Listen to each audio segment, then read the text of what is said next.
Hi guys, this is Dr. Nida with Keys of Health. In this video, I would like to talk about fasting during Ramadan and its effects on overall health and specifically on the immune system. So let's clarify a point first. If you are ill, you don't fast. That's a clear religious guideline. So we are talking about people who are otherwise healthy and are able to fast.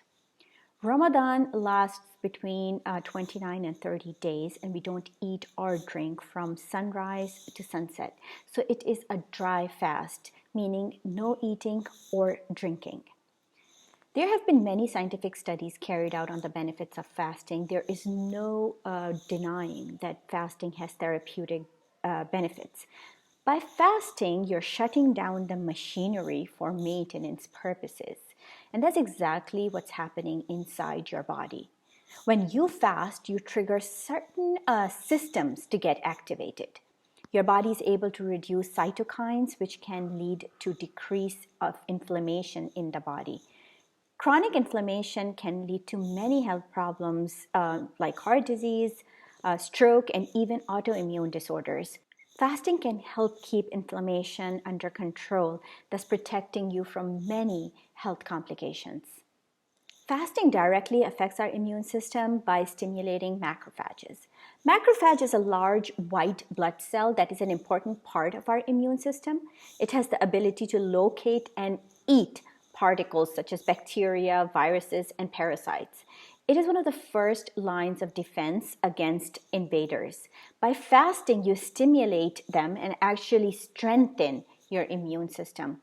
The next effect fasting has is on your digestive system. Your large intestine is like a control tower for your immune system. It holds between 60 to 70% of your body's immune cells. The health of your gut directly affects the performance of your immune system. By fasting, what you're doing is you're increasing the microbiomes, the healthy microorganisms in your gut, which help you and give you immune support. Without these, your risk of infections are quite high. By giving your digestive tract a break, you're allowing these microorganisms to cultivate and do their job without any distractions.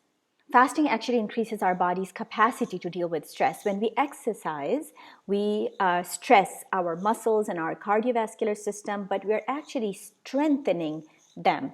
The same is the case with fasting. Fasting puts body under a mild stress, which makes our cells adapt by enabling their capacity to cope. In other words, your body's ability to deal with stress is enhanced through fasting.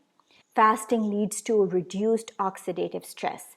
Oxidative stress is an imbalance between free radicals and antioxidants in your body.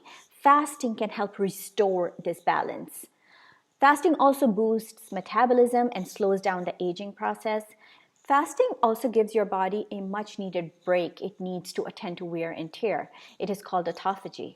Autophagy is the body's way of cleaning out damaged cells in order to regenerate newer, healthier cells.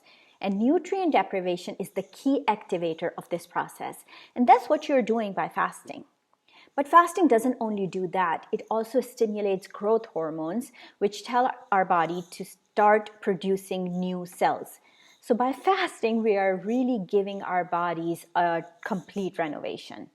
All right, so these are some of the benefits of fasting on our health. But what really makes a difference is what we eat while beginning and ending the fast. If we eat junk, processed, high sugar, high carb foods, we are undoing all the good the fasting has done for us.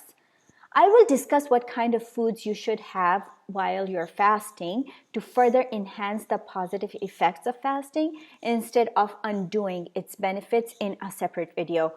Until then, please take care of yourself and each other. Ramadan Kareem. Don't forget to like the video. Please don't forget to subscribe to my channel so you'll be notified when the next video is made available. Until then, take care. Goodbye.